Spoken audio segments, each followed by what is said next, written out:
Well, President Trump landed in the UK last night, and within 10 minutes of landing, he posted on Truth Social, "There's no place like the White House." Now, this is what I relate to President Trump on the most, okay? A myriad of things. But number one, you guys know I like to sleep in my own bed. Unfortunately, I have to travel a lot, but I am pretty much a homebody. I like my own bed. I like my own bathtub, my own shower, my own food, my own things. I don't want to travel, okay? I don't want to be in these random hotels and other beds with sheets that I don't know who the hell has slept on. So President Trump, I thought it was funny. He landed in the UK for this big state visit, and within minutes, he's like, "There's no place like the White House. There's no place like home." He's clicking his heels. "There's no place like home." Because President Trump is also notorious. He will fly through the night as opposed to staying in a hotel, right? He would rather fly through the night than stay in a hotel for even 5 more minutes than he has to. And so I just found it kind of funny that he's posting on Truth Social, "There's no place like the White House," after landing in the UK. But he is living his best life, okay? President Trump is living his best life. There's pomp, there's circumstance, there's pageantry. It's incredible. So they landed, here they are getting off of Air Force One in the UK, and then they're going to greet some folks. I think they were greeted by the Lord Viscount of such and such. You guys, we're doing the best we can here. But they land and they greet some folks, and he goes down the procession line and he shakes hands. Now, this is what's so interesting about the state visit, right? President Trump is the first president to have a state visit with 2 different monarchs. If you remember, he loved Queen Elizabeth II. He loved the Queen. His mother, Mary McLeod Trump, really revered the Queen. And so when President Trump got to go over in his first term to see her, I imagine that was such a big moment for his family as well. I imagine his mom is smiling and looking down because look at my son. Not only is my son president of the United States, he's now over with the monarchy and having a massive state visit with pageantry, and they're pulling out all the stops and the red carpet. So I imagine Mary McLeod Trump would be incredibly proud of her son. But he did have a state visit with Queen Elizabeth. It was a very iconic one. There was a moment where he sort of accidentally walked in front of her and she was making jokes. I mean, they were 2 peas in a pod. They got along incredibly well. The Queen apparently had spoken about how much she respected President Trump and how much she liked him and his personality. And what's interesting about President Trump is that he had been sat down, I believe at 5 or 6 years old, to watch the Queen's coronation with his mother. She sat him down in front of the television set and said, "Let's watch this coronation." I think Queen Elizabeth was 25 when she became Queen of England. So President Trump has revered the monarchy his entire life, and I imagine it means a lot to him, especially to be back in the UK now for the second state visit. So King Charles is, of course, the monarch now, and so he is in charge of throwing a massive state visit and showing what they got. Right? This is an opportunity for the UK to show, here's our royal guard, here's our flyover, here's how we can put on a 165-person banquet and massive dinner, right? Here's how we can do a carriage ride. And it reminded me about when President Trump was over in the Middle East, right? President Trump has this knack now. When he goes to countries, they really do everything they can to impress him, right? He'll go to Doha, he'll go to Qatar, and they're riding on camels, and they're riding on this animal, then they're riding on donkeys, then they're doing, flyovers with fighter jets. This is what President Trump is experiencing now when he goes to these countries. And so I wasn't shocked to see the folks in the UK really pull out all the stops for President Trump. I also think there's this respect, right? There's this transatlantic respect right now because President Trump respects the monarchy respects him. He also has a deep respect for loyalty and institutions that have been passed down through generations, right? The number one thing to President Trump is loyalty. So when you look at Charles, that is someone who is loyal to his people and loyal to the crown. And someone was asking me earlier today, why do you think President Trump has such respect for Catherine and William? I think because he sees them as a couple so loyal to their jobs and to their duty. Catherine has also come out of health issues, of cancer. She's had to step up and be, public and out front while taking care of her kids and taking care of her health. William has had to step up, and they will be the king and queen of England someday.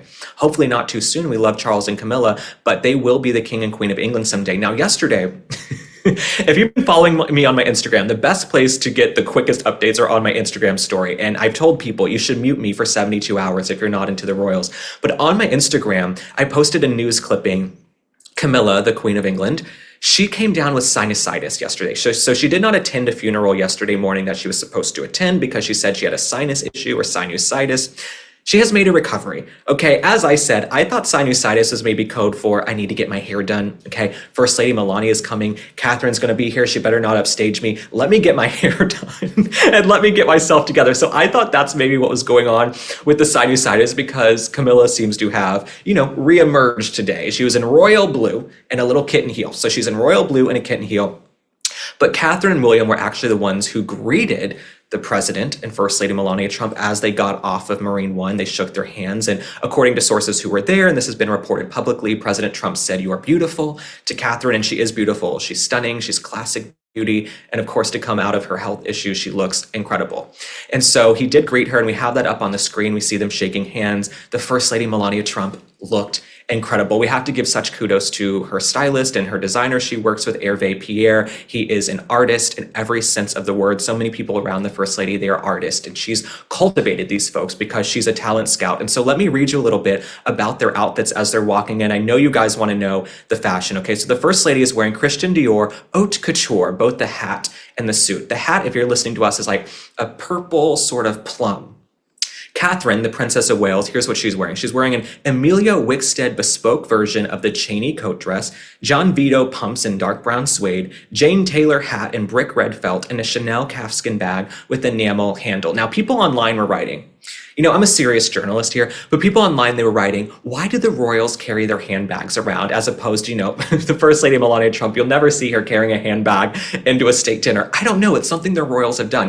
Queen Elizabeth was known for carrying her purse. And there were folks who even told me she had a code with her guards, right? When she was done talking to someone, she might shift the purse to this side. And then when she wanted to move on, she might shift the purse here. And so it's interesting to see Catherine with a purse. You've got Camilla carrying a purse. I want to know what's in them. Are they going to show us? Does she have a blackberry in there? What's in there? A banana? I don't know what's in there, but they look incredible. And as I've been saying, this is the gay Super Bowl. Okay, this is the gay Super Bowl. It's fashion, it's clothing, it's art, it's banquets, it's looking at artifacts, it's royal carriage rides, it's flyovers, it's pomp, it's circumstance, it's pageantry. This is the gay Super Bowl, okay?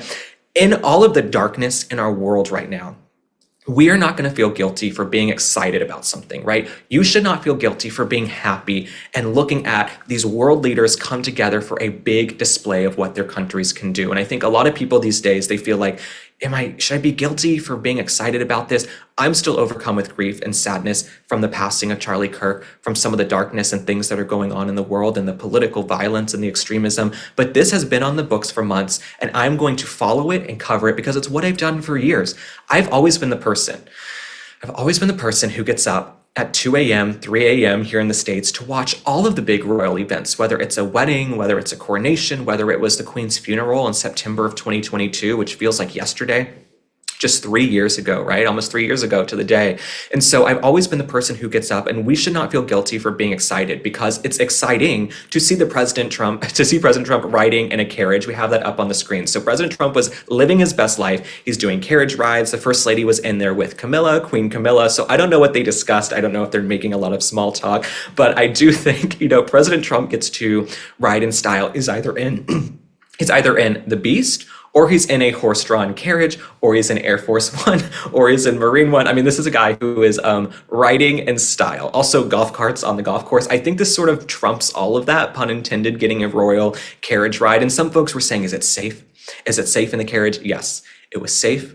Everybody is fine. There was a ton of security. There were a ton of screening, security protocols. So everybody is safe. They made it through the carriage ride. There was a beautiful flyover, a red, white, and blue flyover. Maybe we can put up on the screen. It was so incredible. Everyone was posting about it. I really felt like Charles and Camilla and the UK in general, they were showing, hey, we respect you and we respect what you've done in this country. We respect what you've built as a political behemoth, as a force, President Trump, because to come back, to make a political comeback like that last November is just something that we've never seen on the global world stage. We've never seen it before. And I think they also see what President Trump has been able to do with the border, securing the border here in the United States. They've seen what President Trump has been able to do handling mass migration, illegal immigration, the economy, and also the way he can just take on anything, right? Anybody who stands in President Trump's way, he's able to barrel through them and get what needs to be done.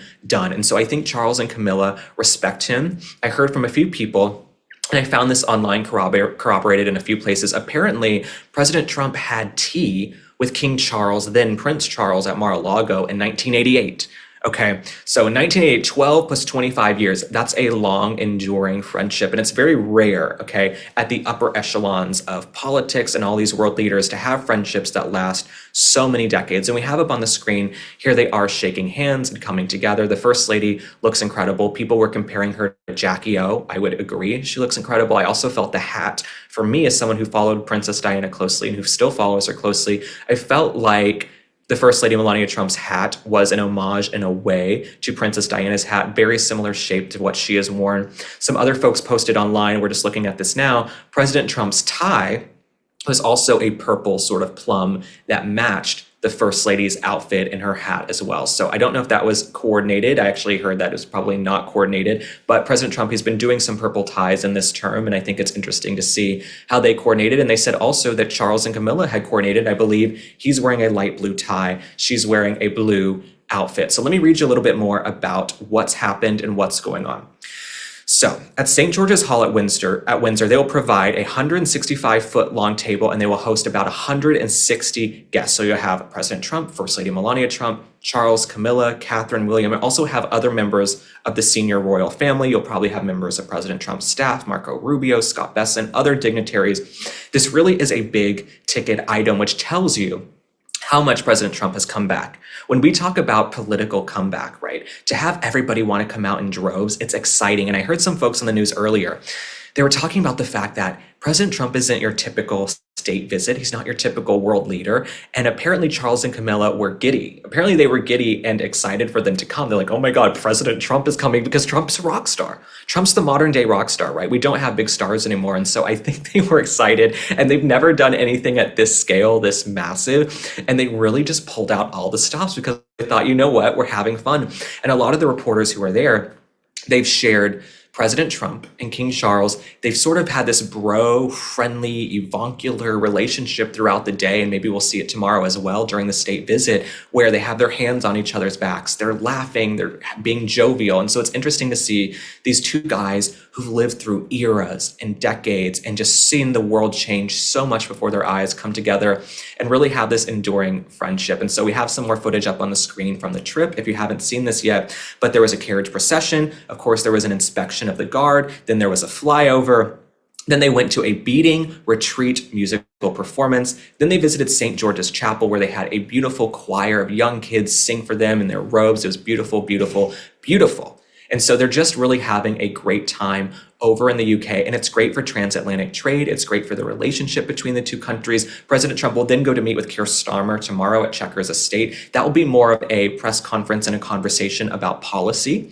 The First Lady Melania Trump will then go with Princess Catherine, I believe, to Frogmore Gardens to do an event with the Scouts. And so what's interesting is that both Catherine and Melania, they're more reserved. People say they're quiet, and they're really just, quiet and reserved people. Yes, they're reserved, but when they get together, I think we'll see them have fun, and we'll see them have a good time. And so I'm excited to see that event tomorrow. If you look up on the screen, you see President Trump sort of inspecting the guard, and he makes, a conversation and chit chats with some of them. And so he's really having his best life. I'm worried now that he's having so much fun, he's not going to want to come home. But President Trump is having a great time. Recently, I learned about colostrum, the very first milk known as liquid gold that babies receive from their mothers after birth, packed with proteins, natural growth factors, antimicrobial peptides that work to enhance your immune response, reduce inflammation, repair and balance gut lining, reduce bloating, and make your hair and skin look amazing. Today's sponsor, Cowboy Colostrum, offers the highest quality cow colostrum available in the US, 100% made in America from 100% American grass-fed cows. They don't overprocess or strip their colostrum, leaving it whole, full fat, and high protein for ultimate nutrient density. It's the highest quality bovine colostrum you can buy. Cowboy is easy to drink, made with delicious natural ingredients and no artificial flavors. Simply add a 3-gram scoop of either our chocolate, Madagascar vanilla, or strawberry into your coffee or smoothie. For a limited time, our listeners get up to 25% off their entire order. Just head to cowboycolostrum.com/link and use code LINK at checkout. That's 25% off when you use code LINK at cowboycolostrum.com/link. After you purchase, they will ask you where you heard about them. Please support our show and tell them that we sent you.